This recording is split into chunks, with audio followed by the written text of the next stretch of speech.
My Rival is My Love, episode 56.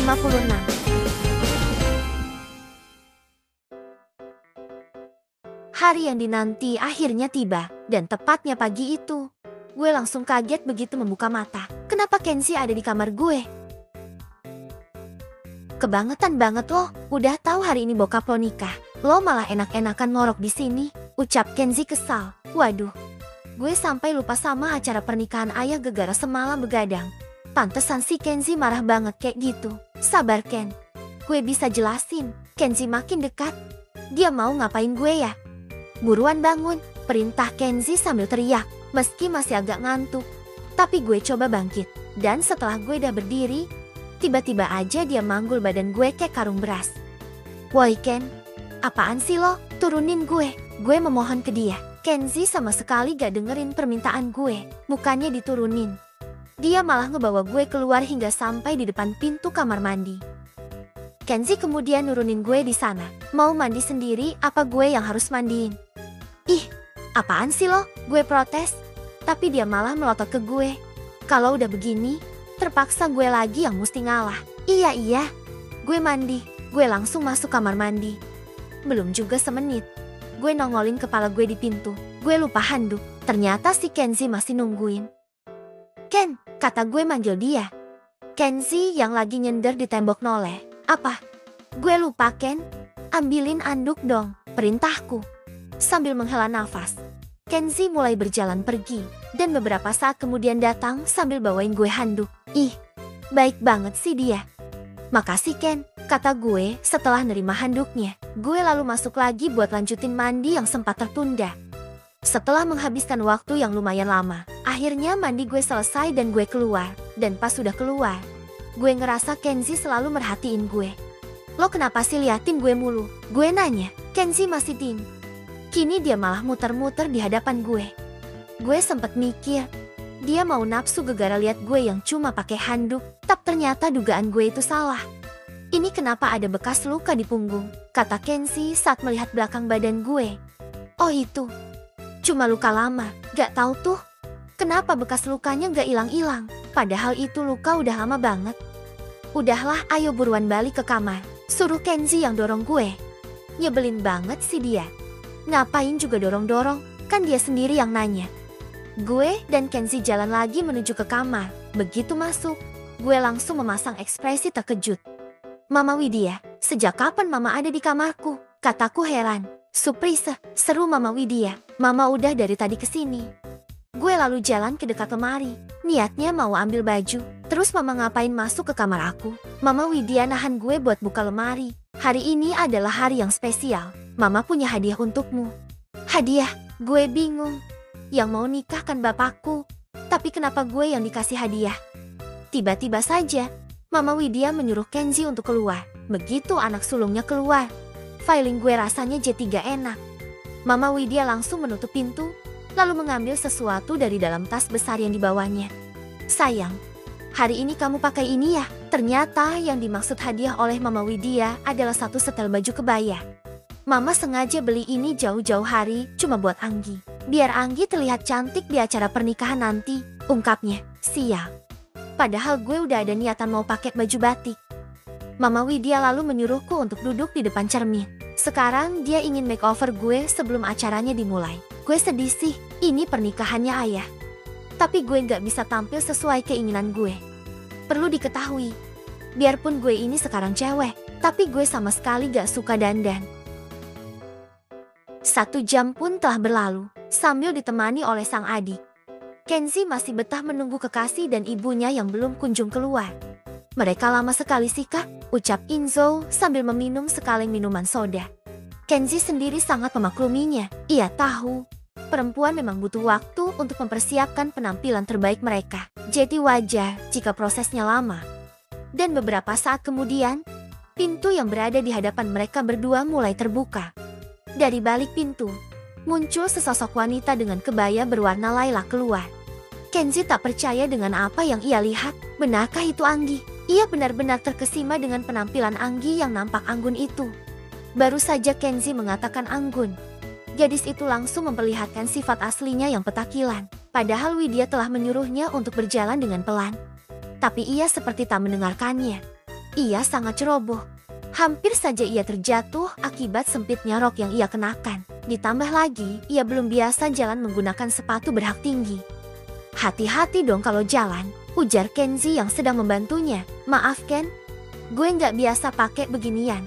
Tiba-tiba Inzo menjatuhkan kaleng minumannya. Sontak keduanya menoleh ke anak itu.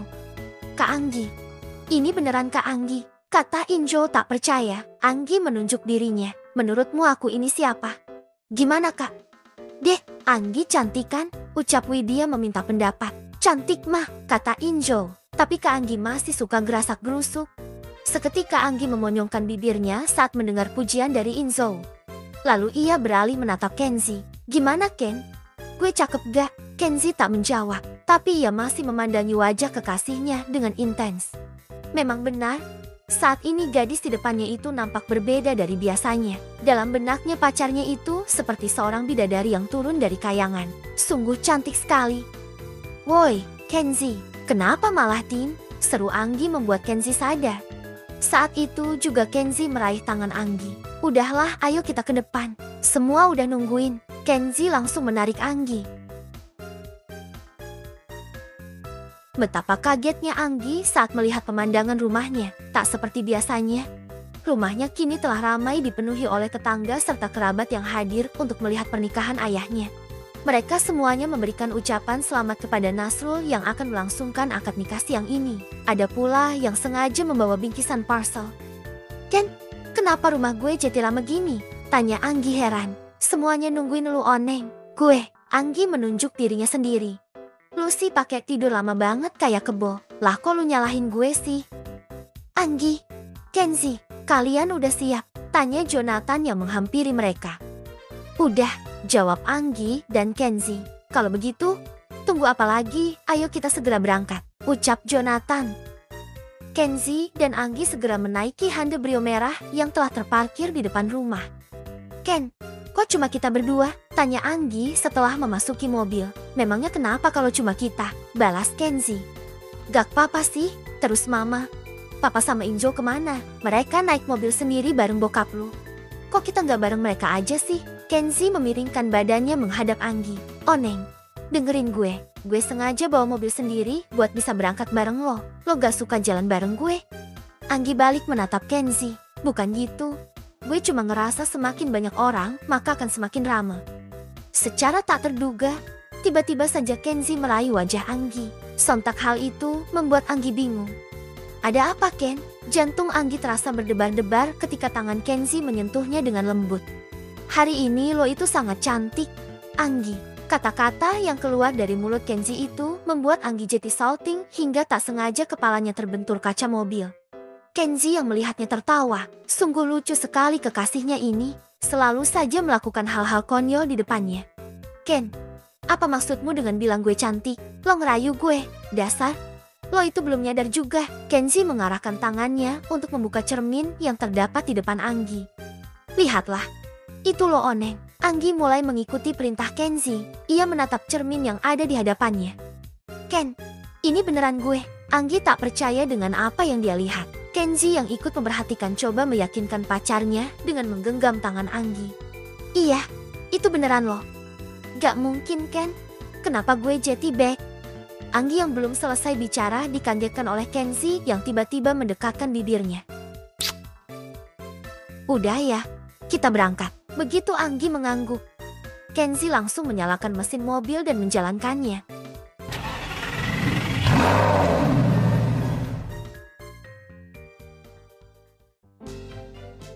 Kurang dari 30 menit perjalanan, akhirnya kita sampai di kediaman Tante Anissa.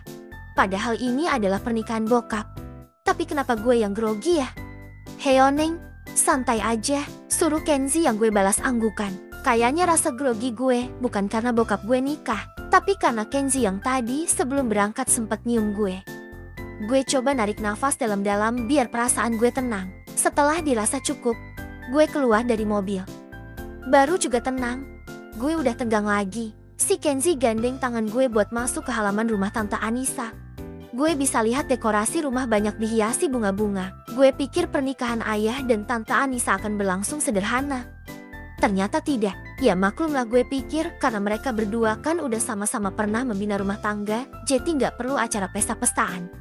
Nyatanya pernikahan ini berlangsung cukup meriah. Banyak sekali tamu undangan yang menghadiri pesta pernikahan ini.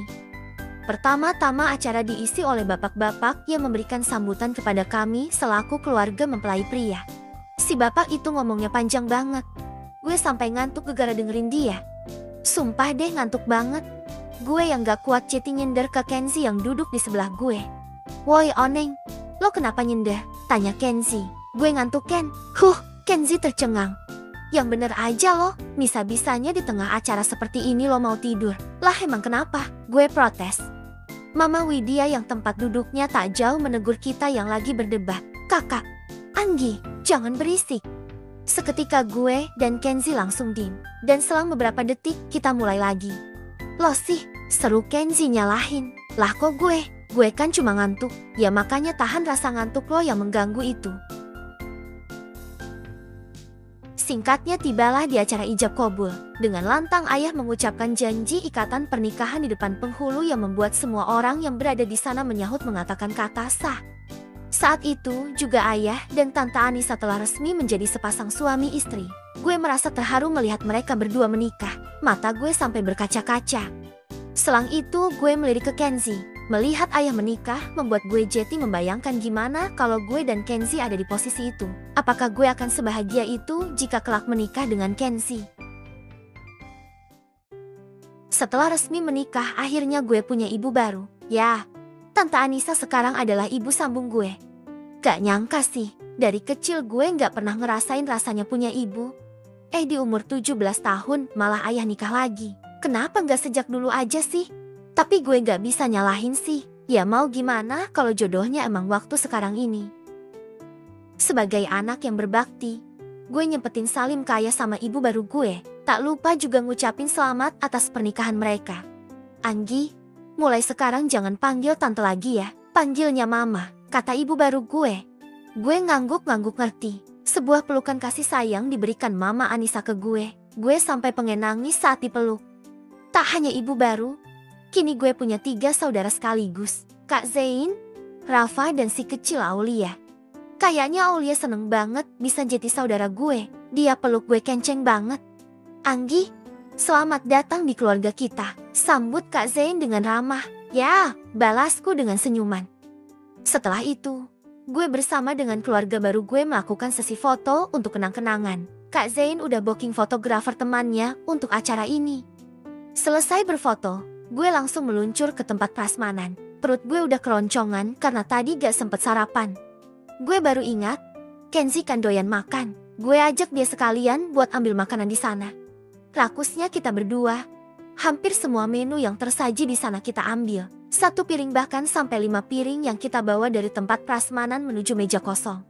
Tak cuma makanannya saja, minumannya mulai dari es campur, lemon tea sampai es dawet juga kita borong. Pokoknya dari menu A sampai Z ada semua di meja. Kak Zain sama Rafa sampai geleng-geleng gegara lihat kerakusan gue dan Kenzi. "Anggi, Kenzi, kalian lapar banget ya?" tanya Kak Zain yang ngeliatin kita makan. "Lapar banget Kak, belum sarapan tadi," kata gue sambil ngunyah. Makanannya sampai muncrat kemana-mana.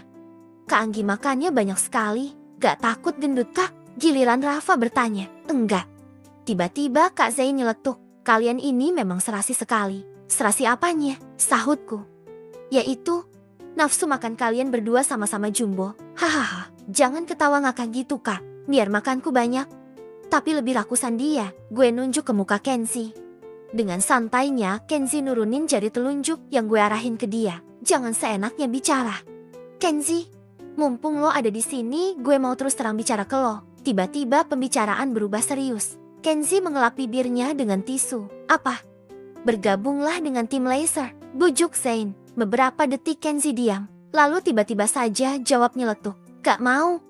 Kak Zain yang udah ditolak berkali-kali sama si Kenzi gak nyerah. Dia minta bantuan ke gue. "Anggi, tolong bujukin pacarmu ini biar mau gabung ke tim kakak." "Lah kok jadi aku sih yang mesti ngurusin persoalan kalian?" protesku. "Please Anggi, tolongin kakakmu ini," Kak Zain memohon.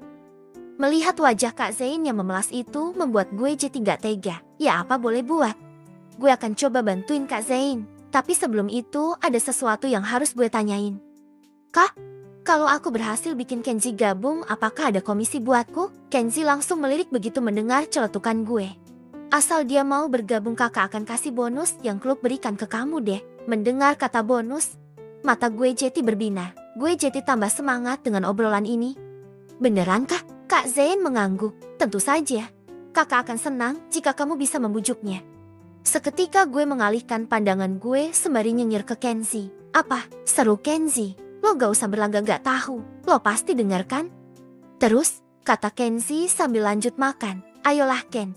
Bergabunglah ke dalam tim kakak. Buat apa? Buat kapal? Kataku dengan nada bercanda. Buat apa ya? Buat lo biar bisa main basket terus. Gak perlu. Lagian gue juga tiap hari main basket. Ya bedalah Ken. Kalau di rumah kan lo mainnya cuma lawan gue. Cobalah cari lawan yang sepadan selain gue. Mulut gue kayak berbusa buat bujuk dia. Tapi dia masih aja gak niat buat gabung. Oh iya kak. BTW berapa gaji Kenzi kalau gabung tim laser? Gue selalu penasaran dengan yang namanya uang. Gue mesti mastiin. Kalau cocok bakal gue perjuangin buat bujuk Kenzi. Haha. Bisa 10-15 juta. Kata Kak Zain yang berhasil membuat gue menganga. Gue gak nyangka akan sebanyak itu. Belum lagi bonus jika Kenzi berkontribusi di dalam tim. Jika Kenzi berprestasi, mungkin akan banyak sponsor yang masuk. Jelasnya.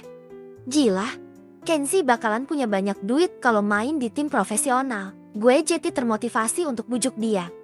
Ken, ayo dong gabung, bujuk gue. Lo kenapa jadi maksa? Apa karena duit lo jadi masa gini? Kenzi masih terus makan. Enggak Ken, ini bukan karena itu. Ini semua untuk masa depan kita Ken. Kata gue sambil nyindir ke dia. Masa depan apaan? Sahut Kenzi. Kalau lo banyak duit gue gak keberatan jika seandainya lo mau nikahin gue. Gue ngerayu dia biar mau. Udah gila lo. Kenzi kemudian menyodorkan piring kosong di depan gue. Gimana lo mau kan? Jangan banyak bicara. Ambilin makan lagi. Suruh Kenzi. Gue menerima piringnya. Terus lo setujukan untuk gabung. Gue akan kasih tahu lo setelah lo ambil makanan. Gue tersenyum sumringah dan langsung menjalankan perintahnya. Begitu Anggi pergi, Kenzi langsung melotot ke Zain. Lo licik Zain, bisa-bisanya lo libatkan dia ke dalam masalah kita. Wah, lo kenapa jadi tegang begitu sih? Gue cuma minta tolong kepada adikku sendiri. Apakah itu salah? Zain tersenyum nyeringai. Dasar, si Kenzi itu kenapa gak kenyang-kenyang? Padahal gue tadi udah ambil banyak. Gerutu Anggi di depan meja prasmanan. Tak terasa piring kosong yang tadi ia bawa kini telah penuh dengan makanan. Ia hendak pergi dari sana, akan tetapi saat berbalik, ia tak sengaja menumpahkan kuah bakso kepada orang yang berada di belakangnya. Maaf ya mas, aku benar-benar gak sengaja, kata Anggi merasa bersalah. Ia coba mengelap baju orang itu dengan tisu. Kenapa setiap ketemu lo gue selalu sial? Anggi sangat familiar dengan suara itu. Ia segera mendongakkan kepalanya. Pharaoh, apa yang lo lakukan di sini? Tanya Anggi tak percaya. Ternyata orang itu adalah Arsen Pharaoh Baskara. Pria yang dianggap Anggi sangat menyebalkan. Pharaoh melintas melewati Anggi, mengambil beberapa makanan yang ada di meja prasmanan. Lo buta atau gimana? Lo gak lihat gue lagi kondangan? Kondangan? Anggi heran. Siapa yang ngundang? Siapa yang mengundang itu gak penting. Yang terpenting adalah jangan ganggu gue. Gue mau makan dulu. Tak berselang lama, datang seorang wanita ke tempat mereka berdua. Ternyata kamu di sini, kata wanita itu yang ditujukan untuk Pharaoh. Bunda udah ketemu Om Nasrul, kata Pharaoh kepada wanita yang ternyata adalah ibunya. Udah, jawabnya. Kamu sendiri gimana? Udah belum? Kalau udah kita langsung pulang. Tunggu dulu bun, gak lihat aku udah nyendok nasi sebanyak ini. Masa langsung pulang aja, protesnya. Ya makanya buruan, nanti ayahmu bisa marah kalau lama-lama. Sesaat setelah putranya mengangguk, wanita yang diketahui bernama Riana melirik ke arah Anggi berdiri. Kamu siapa? Kenal sama Pharaoh? Tanyanya. Maaf tante, saya gak kenal. Saya cuma kebetulan abis ambil ini. Anggi memperlihatkan piring yang dibawa. Permisi, Anggi pun pergi. Riana merasa mengenal gadis itu. Siapa dia? Ia kemudian bertanya kepada putranya. Fei, itu siapa? Itu Gigi bun. Sontak jawaban dari putranya itu membuat Riana tercengang. Itu Gigi, tunjuk Riana yang dibalas anggukan kepala. Gigi udah dewasa ya Fei. Bunda masih ingat. Pas kecil dia sering sekali main di rumah kita, ujar Riana mengingat masa lalu. Ya, tapi sekarang ini dia nggak ingat sama sekali tentang kita. Lanjut Pharaoh. Gue kembali ke tempat Kenzie berada. Sesampainya di sana, langsung gue taruh semua makanan itu di depan Kenzie. Gue harap dengan ini dia mau gabung ke tim laser biar gue dapat komisi dari kakak. Haha. Gue lalu kembali duduk di dekat dia. Gimana Ken? Lo mau kan gabung ke timnya Kak Zain? Jangan berisik. Biar gue makan ini dulu, suruhnya. Anggi, makasih ya udah bantuin kakak, ucap Kak Zain yang sedang tersenyum ke arah gue. Tenang aja kak, aku pastikan nih bocah bakalan masuk ke tim kakak, kata gue optimis. Gue harus optimis, bonus dan komisi ada di hadapan gue. Membayangkannya saja membuat gue jadi nyenyir kayak orang stres. Tapi gak apa-apa, semua ini demi cuan. Tepat di waktu yang sama ponsel gue berdering.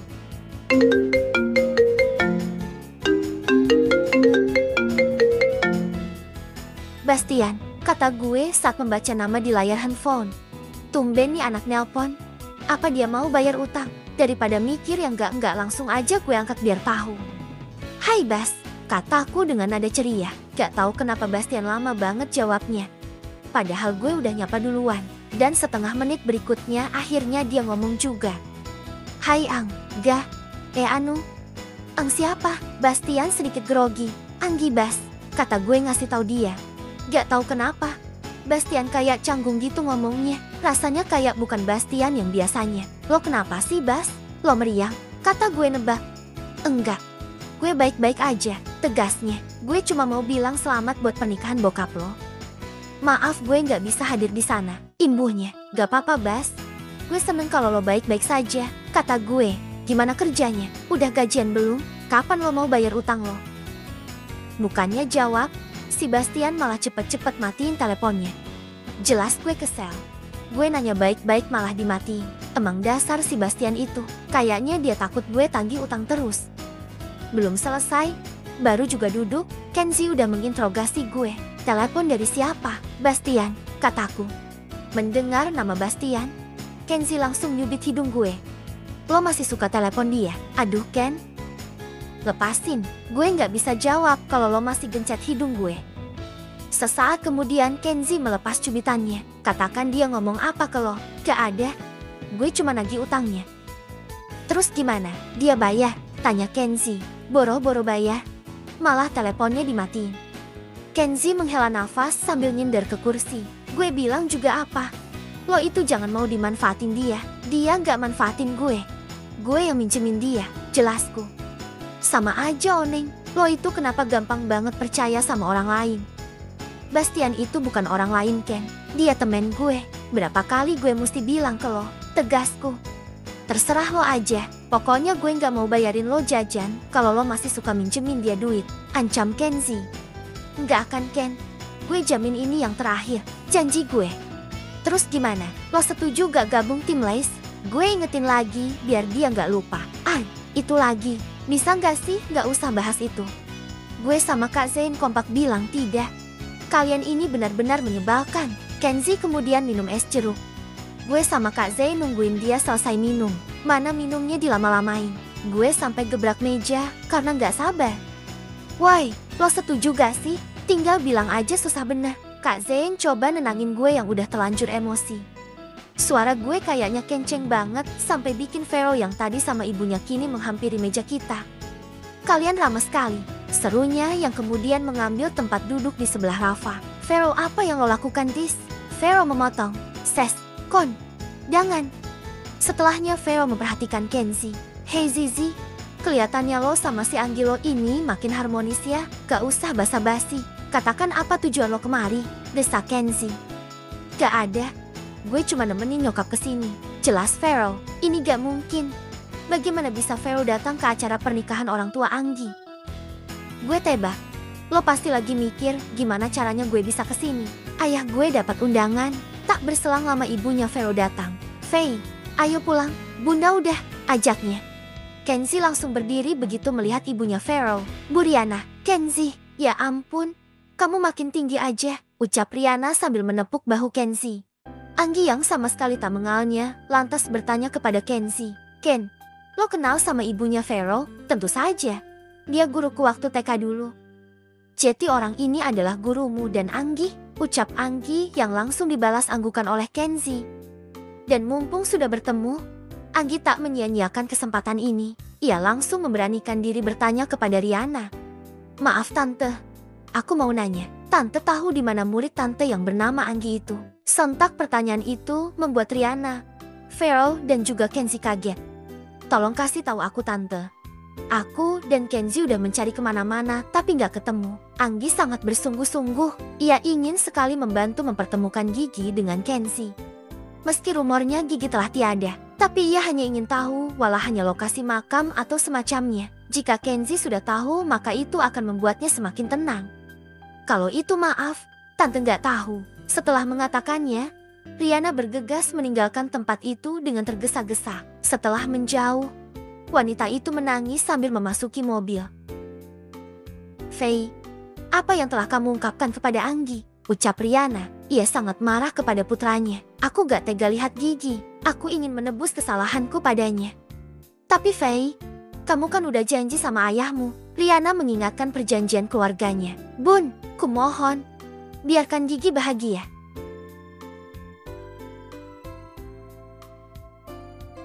Sorry guys, ceritanya bersambung. Nantikan kelanjutan cerita ini hanya di Harajuku Network. Dan pastikan kalian udah join ke member untuk bisa menonton video menarik lainnya. Terima kasih untuk yang sudah subscribe. Yang belum, yuk pencet tombol subscribe atau gabung di bawah video ini. Kalau udah kuucapkan terima kasih. Sampai jumpa di cerita selanjutnya. Bye-bye.